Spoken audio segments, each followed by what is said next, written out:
There are increasing issues related to extreme rainfall, so flooding in particular in urban areas. One of the options that municipalities are turning to help reduce the impacts of extreme rainfall is what is called green infrastructure. Green infrastructure is one of these great initiatives because it's so visible, right? You can see that, oh yeah, I used to have water running down my driveway into the gutter, and I knew that was going into the storm drain. But if you do something on your lot, if, like I've done, you install a rain garden in your front yard, you get a storm event, a nice big one, and you see the rain garden fill up, and you can watch it infiltrate through time, and you can do a rough calculation of the volume of water that you've prevented from hitting the storm sewer system. What we also know is that when you replace like black asphalt, right, your rooftop shingles that can get really hot, if that's a green roof instead, those kinds of changes, in addition to helping us hydrologically, help us cool the city. The urban heat island is a well-known phenomenon. You get this heat bubble around cities.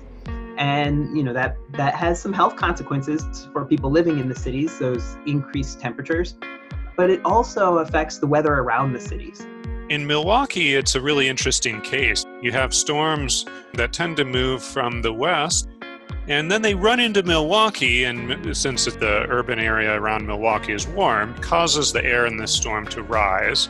As that warm air rises over the city, some air has to come from somewhere else to essentially fill in that void that's being left. And where that air comes from is actually right off of Lake Michigan. So the combination of the urban heat island and Lake Michigan actually turns it into a hot spot for thunderstorms that tend to cause urban flash flooding. When you see consecutive years, 2008, 2009, 2010, 2015, where you have these increasing frequency of intense rainstorms coming, that creates a lot of issues for a utility like ours, where we capture and treat water that comes to us.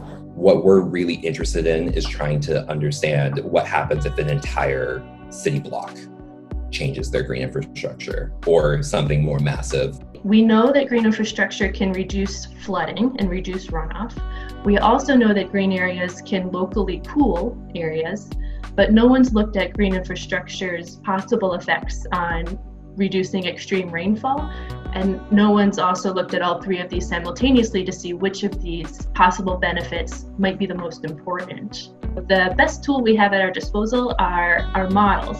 And so that will allow us to look at how temperature and how precipitation could be affected by what we put on the land surface. We're currently working with the Milwaukee Metropolitan Sewerage District. They're going to be able to use our results to help kind of try to understand, okay, if we have more benefit from one of these green infrastructure implementations, we should probably be more focused on this one versus another one. I really like this project because it feels very hopeful to me. It feels like we're not just thinking about, well, what's going to happen when we have heavy rainfall? We're thinking, can we change this? Can we take matters into our hands and reduce our risk?